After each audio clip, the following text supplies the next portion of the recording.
Roughly 6 in 10 people who own a traditional IRA got there the exact same way, not by researching the decision, not by comparing account types, by leaving a job and letting the money follow the path of least resistance. The paperwork the old plan's provider hands you, the phone call the new brokerage makes easy, the box that's already checked. This is what's called default bias, and it's not an accident. The financial institutions receiving these rollovers make the process frictionless. A rollover means new assets under their management. That means new fees for them for decades. They're not lying to anyone. They're just not volunteering the specific things you give up the moment that money moves. The Rule of 55, certain creditor protections, access to backdoor Roth strategies without a tax penalty, the ability to sell exactly the investment you want to sell instead of a forced proportional slice of everything. None of these disqualify a rollover from being the right move. For a lot of people, it genuinely is. But most people do it, and it's right for you are two different questions. This video is about actually answering the second one.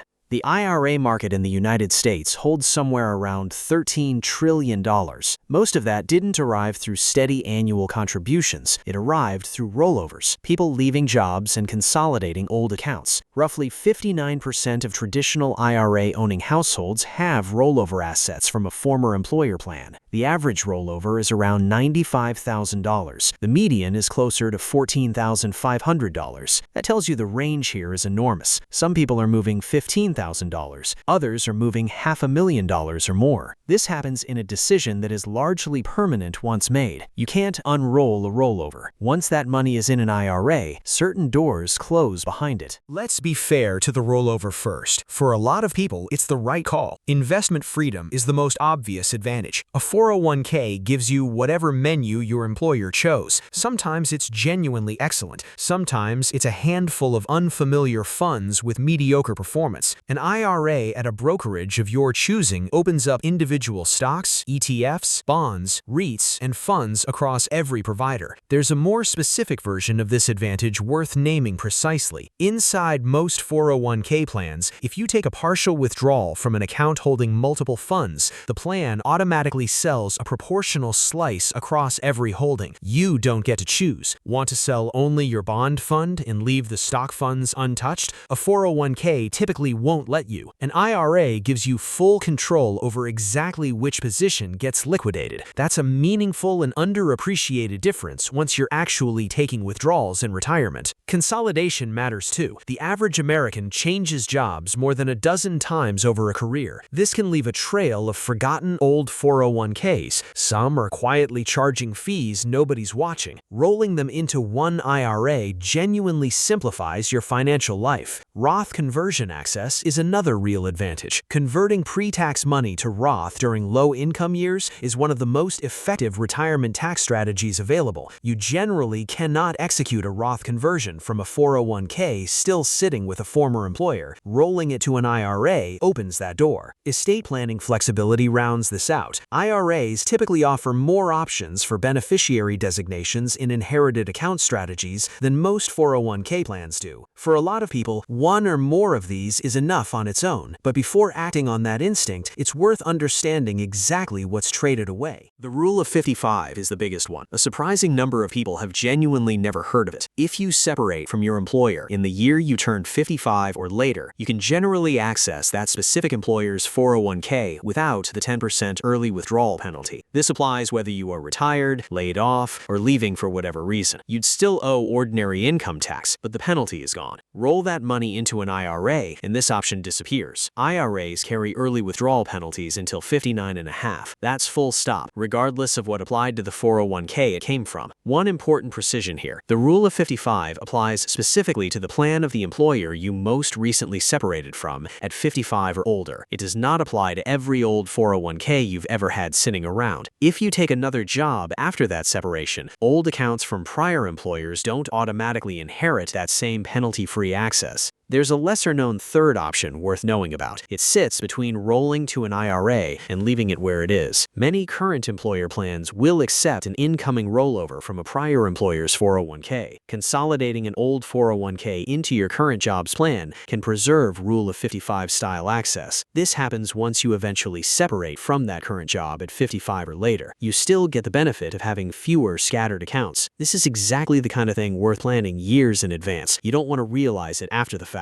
Someone who changed jobs every 2 to 3 years for most of a career might roll each old 401k straight to an IRA every time out of habit. They may find themselves at 55 with only a small percentage of their total retirement savings eligible for penalty-free early access. That's because most of it left the 401k system years earlier and can't come back. Creditor protection is the next major consideration. ERISA-qualified plans, which includes most 401ks, carry extremely strong federal creditor protection. In a lawsuit or bankruptcy, a 401k is generally untouchable. IRAs also have creditor protection, but it's governed by state law, and it varies significantly. Some states offer protection in line with ERISAs. Others cap it at a specific dollar amount or limit it to narrower circumstances. There's also a separate federal bankruptcy-specific protection for IRAs. It's capped at a periodically adjusted dollar amount, but outside of formal bankruptcy and against other types of creditors, state laws would actually govern the outcome. One specific gap is worth knowing. Inherited IRAs don't carry the same protection as an IRA you funded yourself in every state. If you're a business owner, physician, attorney, contractor, or anyone with meaningful liability exposure, this is worth a conversation with an attorney. If you're thinking about what an heir will inherit, talk to them in your specific state before moving anything. Fees cut in both directions. This is where conventional wisdom oversimplifies. Large employer 401k plans sometimes give access to institutional-priced index funds. These are genuinely cheaper than retail equivalents you might find in a personal IRA, but there's a specific trap on the other side worth flagging clearly. Some plans apply a different, higher fee structure to departed employees than to active ones. Some plans will force out departed employees after a set period of time. They sometimes default that money into a high-fee cash or money market holding without much warning. If you're planning to leave money in an old 401k deliberately, it's worth confirming directly with the plan that this won't happen to you. It's also worth asking specifically about administrative and record-keeping fees layered on top of fund expense ratios. Larger plans tend to negotiate these down aggressively. Smaller employer plans sometimes carry meaningfully higher all-in costs than the headline expense ratio suggests. Plan providers are required to disclose this in a fee disclosure document. It's worth actually requesting it. Required minimum distributions offer one small, narrow advantage to staying put. If you're still actively working at 73 and your money is in your current employer's 401k, you can generally delay RMDs from that specific account. This exception does not apply to IRAs. It does not apply to a former employer's plan either. It only applies to your current one while you're still employed there. Here's a consideration that gets skipped in almost every version of this conversation. It specifically affects higher earners using a strategy called the Backdoor Roth IRA. If your income is above the direct Roth IRA contribution limits, the workaround is to contribute to a traditional IRA on a non-deductible basis. Then you convert it to Roth cleanly and tax-free. This works as long as that's the only money in any traditional IRA you hold. Here's the trap. The IRS doesn't look at conversions account by account. It aggregates every traditional, SEP, and simple IRA you own into one combined balance. This is used when calculating what portion of any conversion is taxable. So if you roll an old 401k with $100,000 of pre-tax money into a traditional IRA, the IRS treats your total traditional IRA balance as $107,500 if you add a $7,500 backdoor Roth contribution the following year. That's roughly 93% pre-tax and 7% after-tax basis. Only about 7% of that new conversion comes out tax-free. The rest is taxed as income, even though your intention was a clean, fully tax-free conversion. For anyone who wants to keep doing backdoor Roth contributions year after year, this is a strong reason to leave old pre-tax 401k money exactly where it is. Inside the 401k, it doesn't count toward this aggregation calculation. Rolling it into a traditional IRA permanently complicates every future backdoor Roth conversion. If your 401k holds shares of your employer's stock, there's a genuinely underused strategy called Net Unrealized Appreciation. appreciation. Say you've accumulated company shares at an average cost of $40 a share,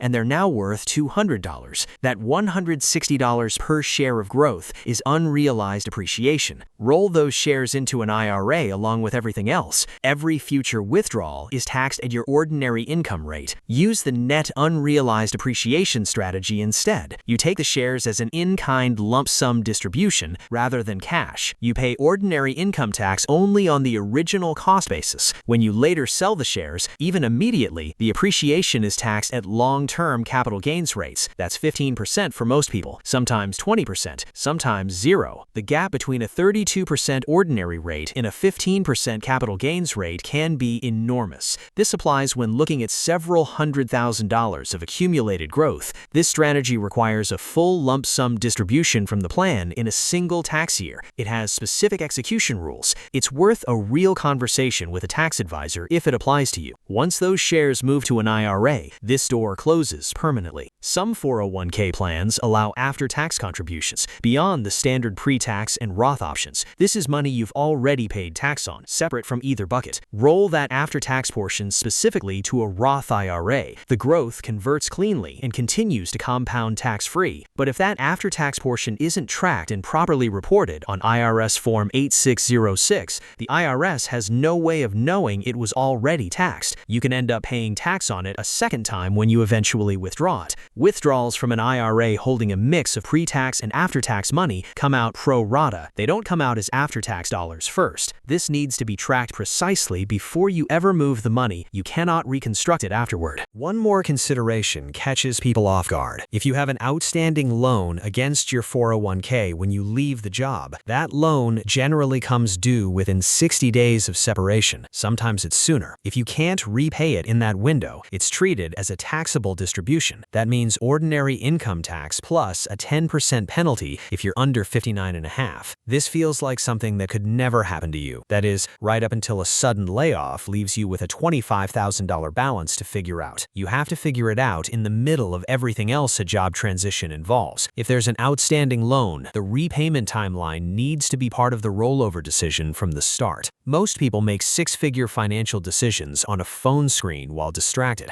That's how irreversible mistakes happen. Complex systems require a physical checklist. Before you move a single dollar, you must write down the critical variables. Don't let default bias decide your future. Engineer your exit. The exact decision journal many people use to map this out is linked below. Before moving anything, work through a few questions. Are you between 55 and 59.5? Do you have a real possibility you'll need this money before 59.5? If yes, think carefully before rolling to an IRA. Consider whether consolidating into a current employer's plan instead preserves that access. Do you hold significantly appreciated company stock? If yes, talk to a tax advisor about net unrealized appreciation before moving anything. Do you have after-tax contributions in the plan? If yes, identify exactly where those dollars are and where they're going. This ensures you don't pay tax on them twice. Is there an outstanding 401k loan? If yes, understand the repayment timeline before you separate from the job. Do you want to use a backdoor Roth strategy in future years? If yes, rolling pre-tax money into a traditional IRA will complicate that. Leaving it in the 401k keeps the door open. How do the actual investment options and total fees in the 401k compare to what you'd have in an IRA? Don't assume the IRA automatically wins. Request the plan's fee disclosure and compare directly. Is creditor protection a meaningful concern given your profession or state? If yes, this is worth a conversation with an attorney before moving anything. Do you want Roth conversion flexibility or estate planning options the 401k doesn't offer? If yes, the IRA likely makes sense. Most people who work through this list land on rolling over to an IRA. For most people, that's the right call, but most people was never the question. The rollover isn't wrong. The unexamined rollover is the problem. That's the version where the decision gets made by default. It happens because moving the money was easy and pausing to ask why wasn't. 6 in 10 people got to their IRA that way. The rule of 55, the creditor protection, the backdoor Roth door, and the net unrealized appreciation strategy. None of them come back once the money moves. That's worth 5 minutes of actual thought before it becomes permanent. If this changed how you're thinking about an old 401k sitting somewhere, subscribe, because the financial decisions that quietly cost the most aren't the complicated ones. They're the ones that felt too obvious to actually stop and examine.